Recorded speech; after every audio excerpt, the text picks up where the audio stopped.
They will have this great pretense and put on that they are. And therefore they'll want you to do the same. But it's a con game.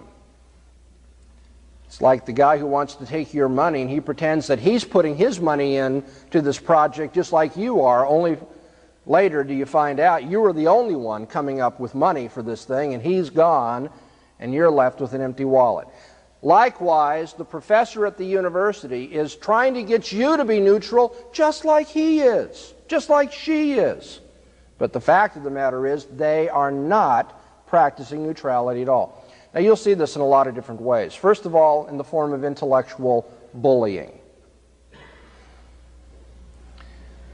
If you're going to be successful in college, and particularly if you're going to glorify God in confronting antagonistic points of view, you're going to have to learn not to be intellectually bullied. And by the way, the answer, the technique to use with an intellectual bully is not to bully back.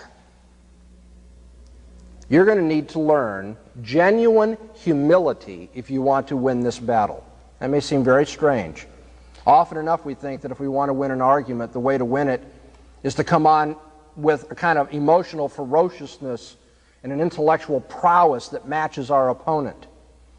And so we would never want to stop the conversation and say, I'm not sure what you're talking about. Could you explain that to me? Or, I'm not familiar with that vocabulary. Would you explain to me what you mean by those words? But if you do not gain that humility, that ability to do that, you will continue to be bullied. I saw this all through my college days, my seminary days, my graduate school days, and it offended me every time I saw it. I just wish it offended me when I saw it in myself, when I practice it as well. This is what sinners do. We get into an argument, and in order to get it over with quickly, or to close down our opponent, we start speaking about things that we know he or she doesn't know about, or use a vocabulary that kind of swamps them, and then we think we've done something great. Now you're going to see unbelieving professors do that to students repeatedly. And what do you want to do when the professor or the roommate or whoever it is starts doing that? You want to just simply say, you know, I think I can keep up with this conversation, and I'd certainly like to, but I'm not familiar with the words you're using, so would you please explain them? Try thinking about it as though you started talking to a person from Germany when you don't know German.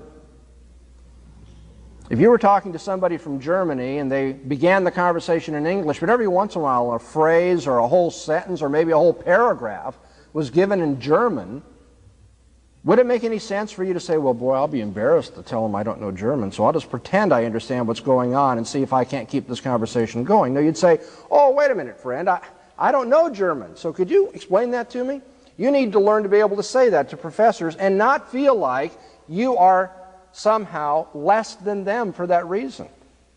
Don't let yourself be intellectually bullied. You will also see the failure to be neutral and objective in your professors because of the double standards that are promulgated at the university and in the classroom for that matter. And right before I came out for this conference, I was reading the journal entitled Society for May and June 1991, and I came across such an excellent illustration of that I couldn't help but bring it to read for you.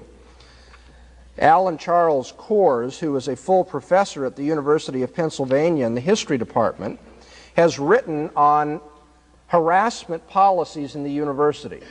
Do you know what we're talking about? Harassment policies. Universities across the land have, for a decade now, been writing into their operating standards for students things which have now generally been called harassment policies. That is, policies which keep one group of students from harassing another group of students. And this history professor at University of Pennsylvania has written on that, and I'd like to just read a couple of paragraphs about what he has said here, just so you know it isn't just Dr. Bahnsen as a bee in his bonnet about these sorts of things. Is the university objective, neutral, even-handed? This professor says absolutely not.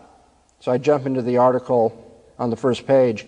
He says, in the politicized world of current academia, the perceived or real need to protect individuals from illegal or immoral behaviors, that is to say, harassing people that you don't like or whose point of view you disagree with, or they're of another race, something like that. The need to protect individuals from illegal or immoral behaviors is being used as a pretext for, at best, privileging one very particular ideological agenda and school of social thought, and at worst, for creating a repressive apparatus that seeks to censor, directly or indirectly, unwelcome interpretations of the world. You know what's amazing about this is that you couldn't find a paragraph like this written about the university back in the 1940s, 50s, certainly early 60s. Because the university was still seen then as the model of impartiality, the model of even-handedness, the model of objectivity and neutrality. But here you have, in the very practice of university life and the writing of policies to regulate it, an open declaration of an ideological agenda. And so this professor comments on that. There is no neutrality here because it all depends on what point of view or what group of people you're harassing as to whether the protection will be extended or not.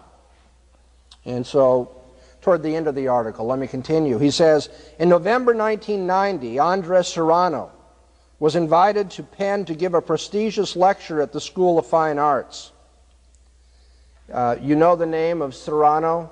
He is the artist who made national headlines when the National Endowment for the Arts turned out to be supporting him, and he had done a number of works that were offensive, but particularly one called The Piss Christ, which had a crucifix submerged in a jar of urine as a work of art. Now this fellow is invited, you see, to speak at Penn, and I continue. The board of the Newman Club and the Catholic chaplain were outraged, thinking perhaps that the harassment policy might apply to Catholic or indeed Christian sensibilities as well as to, say, black sensibilities or homosexual sensibilities or feminist sensibilities or what have you. As they wrote to the dean of the Graduate School of Fine Arts, this is a quote, "We find the subject matter of Mr. Serrano's Piss Christ extremely offensive to Christian sensitivities, and the co-sponsorship of his lecture by the School of Fine Arts and Institute of Contemporary Art very objectionable. Would you, as dean, have approved a lecture equally offensive to the sensitivities of non-Christian religious groups?" That's the end of the quote. In an interview with the campus newspaper, a student member of the lecture committee noted rightly that, and here we quote again, he was interested in providing a forum for the artist to speak in a place where he would not be restricted by censorship. End of quote. In short, the professor writing the original article says, in short, all offenses are equal, but some offenses are more equal than others. Simply stated, you may say anything you wish at most American universities about whites, males, heterosexuals, Catholics, Jews as Israelis or Jews as white Americans, members of the Unification Church, evangelical Protestants, and offend them as you will as the least protected sensitivity in the land. You may not offend militant blacks, politicized Hispanics, radical feminists, or activist gays. From the left, you may call moderate blacks Oreos or Uncle Toms with impunity. That is social criticism, not harassment.